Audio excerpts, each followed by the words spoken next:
इस तरह होता ही ना कि इंसान की एक वीकनेस होती है, जिस तरह आपकी एक वीकनेस है उसको लेके आपको टॉर्च किया और आपको बड़ा पेनफुल रहा हो लाइफ के अंदर। क्या ज़्यादा मिलांगदा भी कोशिश करो तो मैं तो उस बात को बेर कर गया, लेकिन जब मैंने अपनी मदर को देखा तो उनकी आंखों में ना आंसू थे और वो मेरे ना वो दिल पे लगे कि कोई भी नहीं चाहता कि उसकी वजह से उसकी माँ के या पेरेंट्स की आंखों में आंसू आए। तो रिया तो तेरे को जानना नहीं तो तू है काम करेंगे, मतलब एक दो दफ़ा इस तरह के भी वाक़यात हुए हैं। अल्लाह ताला से दुआ करता था कि अल्लाह ताला मुझे इस काबिल बनाए कि मैं दूसरों के काम आ सकूँ। मैं मतलब ये है कि MBBS कर लिया, ये मैं पेरिफरी कर रहा हूँ इधर हॉस्पिटल में as a DMS, as a medical officer. अभी और भी इसके इम्तहान बाकी हैं उन लोगों के लिए कि जिनका गोल होता है कुछ करने का, लेकिन हादसात उसकी ज़िंदगी में कुछ ऐसे हो जाते हैं जिसकी वजह से लोग पैरालाइज हो जाते हैं, चल फिर नहीं सकते। अस्सलाम वालेकुम नाज़रीन, AR ऑफिशियल से मैं हूं आमिर बशीर। एक पहली जमात का तालिब इल्म जो कि एक्सीडेंट के बाद पैरालाइज हो जाता है और 7 दिन ICU के अंदर ज़िंदगी और मौत की कश्मकश के अंदर रहता है, और उसके बाद वो पैरालाइज होने के बाद कैसे अपनी ज़िंदगी की हार्डनेस को अबूर करते हुए मेडिकल सुपरिटेंडेंट की सीट तक कैसे पहुंचता है। हमारे साथ वो डॉक्टर, बल्कि ये कहें कि वो रोल मॉडल पैरालाइज लोगों के लिए वो मौजूद हैं। उनसे बात करते हैं कि पैरालाइज होने के बाद कैसे उन्होंने अपनी ज़िंदगी को आगे बढ़ाया, कहाँ कहाँ से उनको लर्निंग मिली, कौन कौन सी फेसिस से वो गुजरे और आज वो जिस मकाम पर पहुँचे हुए हैं वो कैसे पहुँचे हैं। उन्हीं से बात करते हैं, आए हमारे साथ।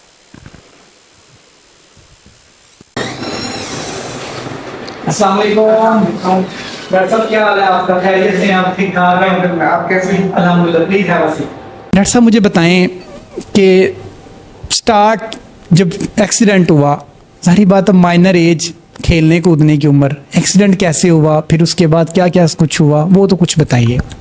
बस आमिर भाई उसमें ये है कि मैं स्कूल से पढ़ के वापस आ रहा था, तो हमारा घर बेसिकली रोड पे है, तो वो रोड क्रॉस करते हुए एक कार ने हिट किया जिसकी वजह से मेरे सर पे चोट लगी और मैं 7 दिन के लिए कोमा में चला गया। तो उसके बाद जब होश आया तो बस ये था कि देख सकता था, समझ सकता था, सुन सकता था, उसके अलावा वो कहते हैं ना कि इवन गर्दन भी नहीं था संभाल सकता। माँ बाप से कभी पूछा कि वो जो 7 दिन मुझे तो होश नहीं थी, मैं जिस कंडीशन में था, आप पे क्या बीती? वो मतलब जिक्र हो जाता है कभी कभार, वो मतलब बहुत तकलीफ थे लम्हात थे। सारी बात है कि आपका इकलौता बेटा और वो भी ज़िंदगी और मौत की कश्मकश में। तो बस वो दुआएं ही थी जो मुझे वापस लेके आई और अल्लाह ताला ने एक तरह से नई ज़िंदगी दी। डॉक्टर्स ने कह दिया कि आप सिर्फ देख सकते हैं, इवन कि आप गर्दन भी नहीं संभाल सकते। तो वो जो तकलीफ दे लम्हात थे फैमिलीज़ के ऊपर जो बीत रही थी, तो फिर उसको आपने कैसे फेस किया फैमिलीज़ ने? फिर उसके बाद जब आप स्कूल में गए दोबारा एडमिशन के लिए, तो उन्होंने कहा हम ना आपको नहीं पढ़ा सकते। तो फिर वो तो जो उम्मीद की एक किरण होती है, बंदा उससे भी पीछे हट जाता है। वो सारे लम्हात क्या थे?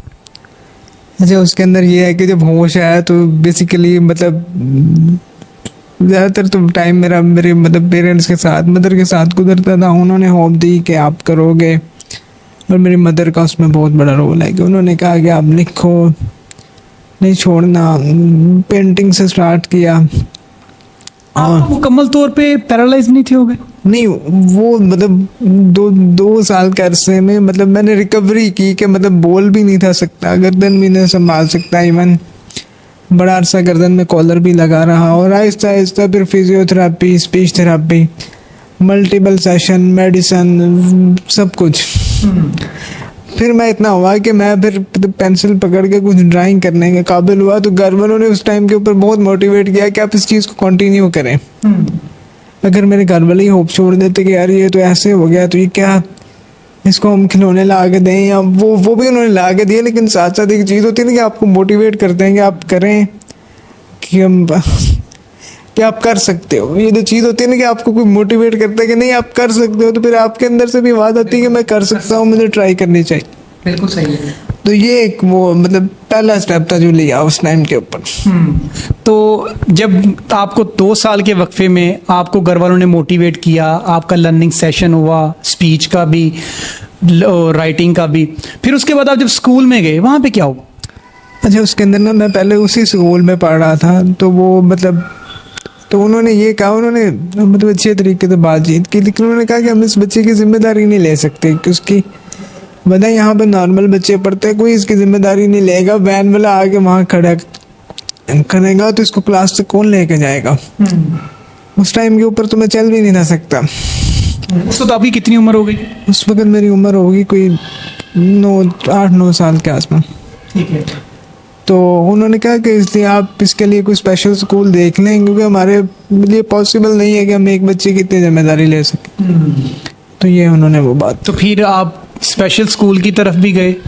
जी, मैं उधर बिल्कुल वो तब एक था कि हमारा एरिया जो था वहाँ से कम जो टाउन के अंदर जाके स्पेशल स्कूल था, तो वो प्रैक्टिकली पॉसिबल नहीं था कि आप इतनी दूर जाओ आओ और फिर वो, लेकिन वो स्कूल वालों का रिस्पांस बहुत अच्छा और ओवर वेलकमिंग था। मतलब उन्होंने बहुत अच्छे तरीके से वेलकम किया कि आप आएँ, लेकिन प्रैक्टिकली इतनी दूर आना जाना पॉसिबल नहीं था उस सिचुएशन में। उस दौरान तो आप एक ऐसे स्कूल में भी गए थे, स्पेशल एजुकेशनल स्कूल में, जहाँ पे आपको उन्होंने कह दिया था कि हम आपकी सारी रिस्पॉन्सिबिलिटी, आपको तालीम की जो रिस्पॉन्सिबिलिटी वो नहीं ले सकते। अच्छा, नहीं, उसके अंदर ये है कि वो मैं गया था कि 6वीं-7वीं क्लास के बाद। ठीक है। तो वो एक स्कूल था, तो उस टाइम के ऊपर ना मेरे अंदर इतना कॉन्फिडेंस नहीं था, और मैं गया नर्वस, और वो सामने पहला वो प्रिंसिपल के साथ इंटरव्यू हुआ, तो मुझे बोलने में डिफ़िकल्टी आ रही थी कि मैं, जाहिर बात है एक बंदा है उस टाइम के ऊपर नर्वस होता है, घबराया हुआ होता है। तो उन्होंने ये कहा कि इस बच्चे को तो मतलब स्पीच का भी बड़ी प्रॉब्लम है, हमारे पास जो बच्चे होते हैं उनके अंदर इस तरह नहीं होता, तो आप इसको घर के पास ही रखें, जो घर के पास स्कूल है उधर ही इसको वहाँ पे ही देखें। पास ही जो स्कूल था, फिर वहाँ पे एडमिशन लिया? जी। वो क्या नाम था स्कूल का, क्या नाम था? अच्छा, वो स्कूल ना बेसिकली बिल्कुल गली में खुला था, और वो इकरा स्टैंडर्ड स्कूल उसका नाम था। बिल्कुल वो हमारे साथ घर से तकरीबन कोई हार्डली 20 स्टेप के फासले पे।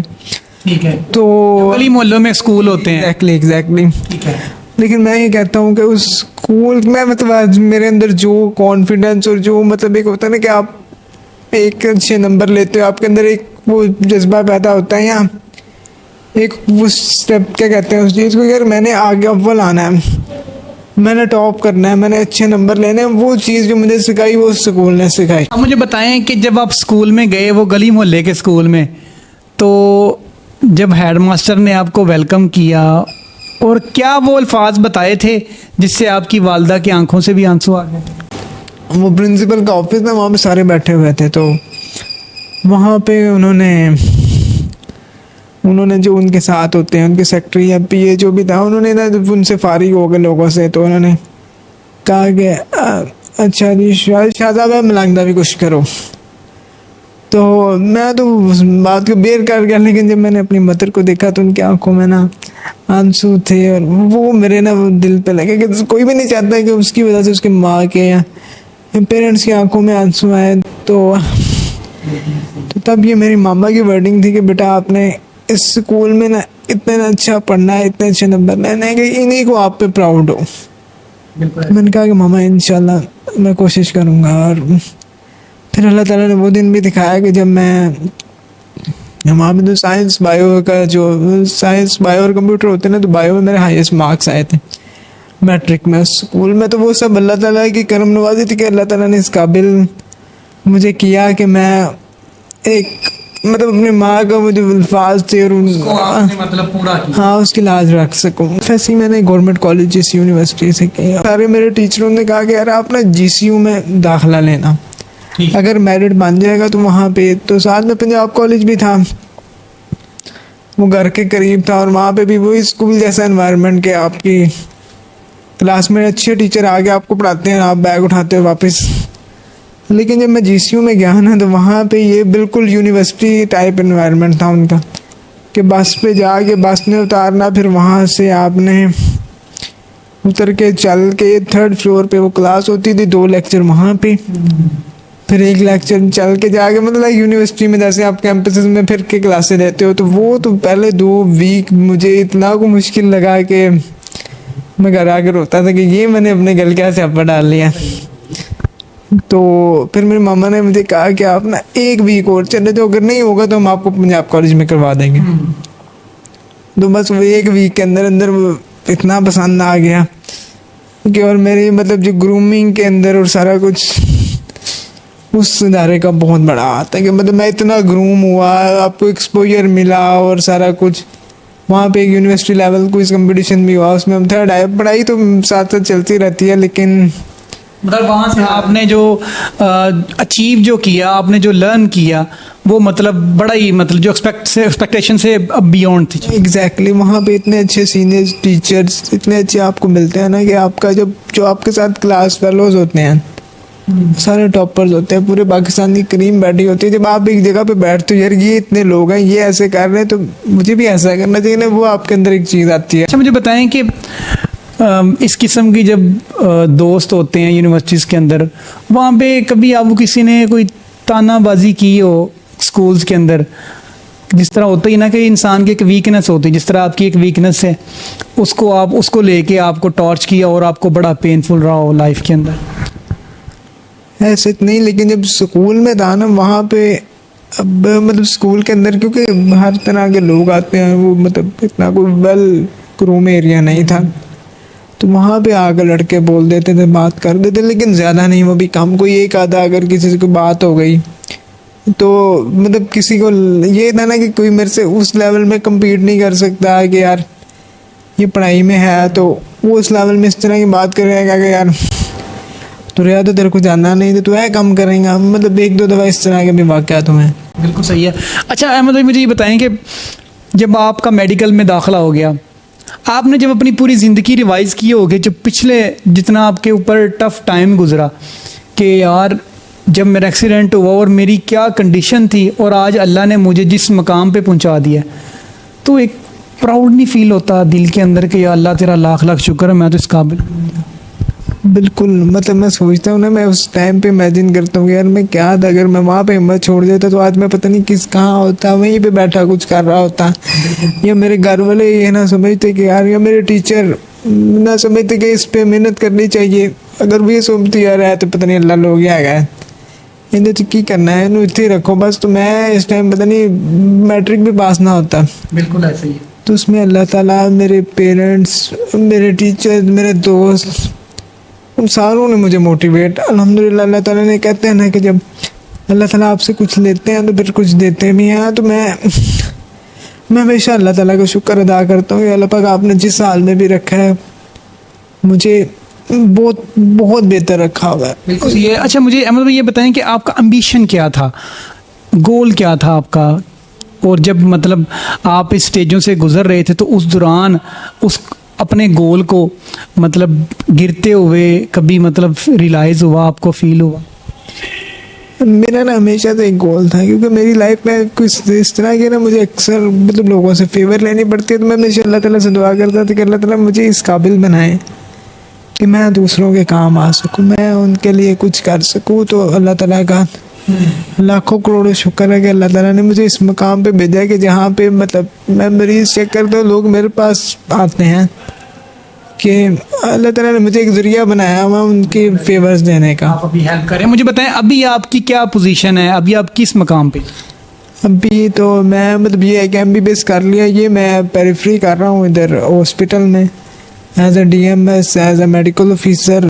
तो ये है, लेकिन अभी और भी इसके इम्तहान बाकी हैं। बिल्कुल ऐसा ही है। इंशाल्लाह ये कंटिन्यूस जर्नी है, इसमें रुकना नहीं है और स्ट्रगल करनी है और एक्सेल करना जहाँ तक पॉसिबल हो सका। अभी तो मुझे तो हमेशा लगता है कि अभी पहला मतलब स्टेप लिया, अभी और काफ़ी कुछ करने वाला है। आप एक ना रोल मॉडल हैं उन लोगों के लिए कि जो जिनका गोल होता है कुछ करने का, लेकिन हादसात उसकी ज़िंदगी में कुछ ऐसे हो जाते हैं जिसकी वजह से लोग पैरालाइज हो जाते हैं, चल फिर नहीं सकते और फिर वो हिम्मत हार देते हैं। उनके लिए आप क्या मैसेज देना चाहते हैं? उनके लिए यही है कि आप मतलब अल्लाह का नाम लेके शुरू करें, जो आपके दिल के अंदर है कि जो आप करना चाहते हैं, तो बस आप बिस्मिल्लाह पढ़ के शुरू करें, फिर देखें अल्लाह ताला आपके लिए कैसे रास्ते बनाते हैं। हिम्मत ना छोड़ें, लोग आएंगे, लोग डिमोटिवेट करेंगे, लेकिन आपने उनको नहीं देखना, आपने अपने गोल को देखना और लगे रहेंगे तो इंशाल्लाह पहुंच जाएंगे। बहुत शुक्रिया आपके टाइम देने के लिए डॉक्टर साहब। ये डॉक्टर अहमद साहब से, इनकी ज़िंदगी में ऐसे नशीबो फराज आते हैं, जब ये हॉस्पिटलाइज होते हैं 7 दिन ये आईसीयू में रहते हैं, ज़िंदगी और मौत की कश्मकश के अंदर। उसके बाद लोग तो अक्सर अपनी ज़िंदगी के जो एम्बिशन होते हैं, अपने गोल होते हैं, उनको ख़त्म कर देते हैं कि अब मैं सारी ज़िंदगी पैरालाइज रहूँगा, व्हीलचेयर के ऊपर ज़िंदगी गुजारूँगा। लेकिन इन्होंने हिम्मत नहीं हारी। इनकी इस सक्सेस के पीछे इनके पेरेंट्स का, अच्छे दोस्तों का और जो अच्छे टीचर्स होते हैं, उसके साथ साथ जो तलख हकीकतें होती हैं ना, जो लोग आपको टोंट कर रहे होते हैं, वो आपको टोंट नहीं, आपको और ज़्यादा मजबूत कर रहे होते हैं। उन सब ने इनको सिखाया और आज ये जो इनका एम्बिशन था, इनका जो गोल था कि मुझे अल्लाह पाक इस काबिल करे कि मैं दूसरों की मदद कर सकूं, तो अल्लाह ने इनको इस काबिल कर दिया है। इन्होंने MBBS किया और इस वक्त एक सरकारी हॉस्पिटल के अंदर DMS की जॉब कर रहे हैं और जो इनका गोल था उसको अमली जामा पहना रहे हैं। और भी इनके एम्बिशंस हैं, उसके लिए भी ये एफर्ट कर रहे हैं। लेकिन ये एक रोल मॉडल है उन लोगों के लिए जो अपनी ज़िंदगी का गोल ख़त्म कर देते हैं सिर्फ एक इंसिडेंट की बेस के ऊपर।